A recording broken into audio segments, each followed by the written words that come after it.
Sir हमारे पास सवाल में ये कहा गया है ना सर, ध्यान दीजिएगा, बहुत ही अच्छा सवाल है।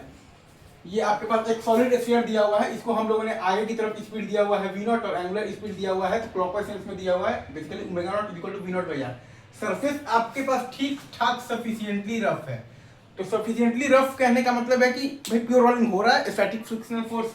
खैर एक बार जब प्योर रोलिंग हो रहा है और आपके पास हॉरिजॉन्टल जब सरफेस है तब तो स्टैटिक फ्रिक्शनल फोर्स का वैल्यू जीरो पर ही प्योर रोलिंग का हो जाता है, स्टैटिक फ्रिक्शनल फोर्स का जरूरत ही नहीं है। तो सफिशिएंटली रफ तो वहां कहना पड़ता है ना जहां पर की जरूरत पड़े स्टैटिक फ्रिक्शनल फोर्स का प्योर रोलिंग कराने के लिए, ए बराबर अल्फा आर कराने के लिए आफ्टर गेटिंग वी बराबर ओमेगा आर, मतलब कि इंक्लाइन पे। यहाँ तो ठीक है, एफ एस बराबर जीरो पर ही हो रहा है, सिंपल है दैट। हाँ, और ये आपके पास एक बेसिकली छोटा सा क्या है, सीढ़ी है, स्टेयर है, right sir, is it true? ये आपके पास एक छोटा सा बेसिकली तो क्या है, सीढ़ी है, स्टेयर है, जिसका कि हाइट दिया हुआ है आपके पास एच बराबर दिया हुआ है आर बाई थ्री। और ये पॉइंट जो कॉर्नर है ना, यहाँ पर लिख रहा है कि no slipping at the corner, मतलब कि कॉर्नर इज बेसिकली आपके पास क्या है, तो सफिशिएंटली रफ है, राइट। तो होगा क्या ना सर, ऐसे आएगा और यहाँ पर जब तो हमें बताना है basically find the velocity of the centre of mass just after the impact. हमें बताना है कि सेंटर ऑफ मास का बेसिकली आपके पास वेलोसिटी क्या होगा जस्ट आफ्टर द इम्पैक्ट। मतलब कि जब कॉर्नर से ये बॉल जब टकराएगा ना तो उसके एकदम बाद तो मतलब तो ठीक बाद आपको बताना है कि आपके पास तो velocity of the centre of मास क्या होगा, right sir, is it true? तो यहाँ पर देखिए सर, कॉन्सेप्ट ये है ना सर कि आ रहा है आ रहा है आ रहा है और जस्ट आफ्टर द इम्पैक्ट होगा क्या ना कि ये जो पॉइंट पी है, जो कॉर्नर है आपका, इस पॉइंट के अबाउट ये सॉलिड स्फीयर करने लगेगा प्योर रोटेशनल मोशन। इस पॉइंट के अबाउट ये सॉलिड स्फीयर आपके पास क्या करेगा, प्योर तो रोटेशनल मोशन करेगा, right sir, is it true? Is it true? और ये जो भी इंपैक्ट लगा है ना सर, तो कोलिजन हुआ है, इंपैक्ट लगा है, तो इंपल्सिव फोर्स लगा है, वो इंपल्सिव फोर्स बेसिकली पास होगा ना पॉइंट पी से। वो इंपल्सिव मतलब फोर्स जो है वो आपका तो पास हो रहा होगा पॉइंट पी से। तो इंपल्सिव फोर्स का टॉर्क आप मतलब कि अगर आप देखिएगा तो पॉइंट पी के अबाउट जीरो है। ये जो भी इंपैक्ट हुआ है इसमें जो भी इंपल्सिव फोर्स लगा है वो पास हो रहा होगा पॉइंट पी से। तो इंपल्सिव फोर्स का टॉर्क अगर आप देखिएगा तो पॉइंट पी के अबाउट जीरो है। मतलब कि आप पॉइंट पी के अबाउट एंगुलर मोमेंटम कंजर्वेशन लगा सकते हैं। आपने यहाँ पर तो क्या किया है, पॉइंट पी के अबाउट आपने यहाँ पर लगाया है angular momentum conservation, angular momentum conservation, right sir, is it true?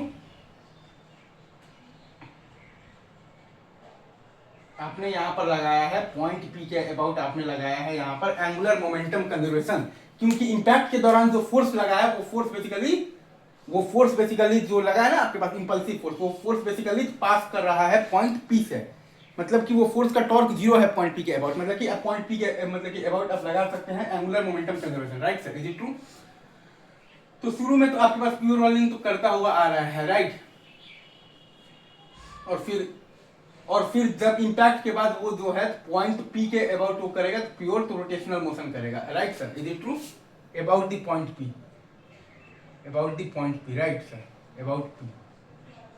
तो आपको बताना है तो velocity of the centre of mass after impact. तो वही एंगुलर मोमेंटम जब हम लोगों ने कराया है ना बेसिकली कंजर्व, तो सिस्टम का विथ रिस्पेक्ट टू ग्राउंड आप जब लिखते हैं ना, सिस्टम का with respect to centre of mass आता है और फिर आता है अपने पास प्लस आता है सेंटर ऑफ मास का विथ रिस्पेक्ट टू ग्राउंड।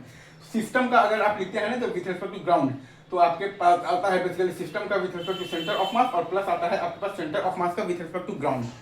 तो सिस्टम का ग्राउंड है तो सिस्टम का with respect to centre of mass आ जाएगा आपके पास 2/5 mr स्क्वायर इंटू ओमेगा आ जाएगा आपके पास v बाई आर, और प्लस सेंटर ऑफ मास का विथ रिस्पेक्ट टू ग्राउंड आप देखिएगा तो m into V naught into आपके पास ये r/4 मान लीजिए आप, ठीक है सर, r आप मान लीजिए 4 है, आप मान लीजिए तो ये आ जाएगा m into V naught into आ जाएगा आपके पास 3r/4 आ जाएगा, right sir, is it true?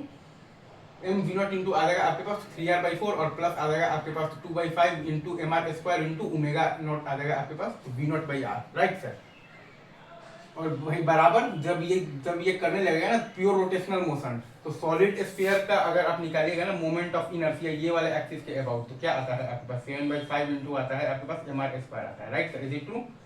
तो आपके पास आ जाएगा 7/5 mr स्क्वायर इंटू ओमेगा। तो ओमेगा अगर आप यहाँ से निकालिएगा तो आई गेस वही आ रहा है जो मैंने यहाँ पर लिखा है 23/20 तो 4 तो 23/28 इंटू आ रहा है आपके पास वी नॉट बाई आर। तो velocity of the centre of मास आपके पास आ गया है 23, तो वी नॉट अपॉन आ गया है आपके पास 28 आ गया है, right sir, is it true? ठीक है सर। स्टेयर का हाइट आपके पास दे रखा है R/4 दिया हुआ है, right sir, is it true? Stair का हाइट में आपको खाली एक जगह पर सुधार करना है, बाकी ये हर चीज सही है। आई गेस मैंने बहुत अच्छे से मतलब कि एक्सप्लेन कर दिया है। एंजॉय कीजिए फिजिक्स को। चलिए sir, thank you very much, love you guys.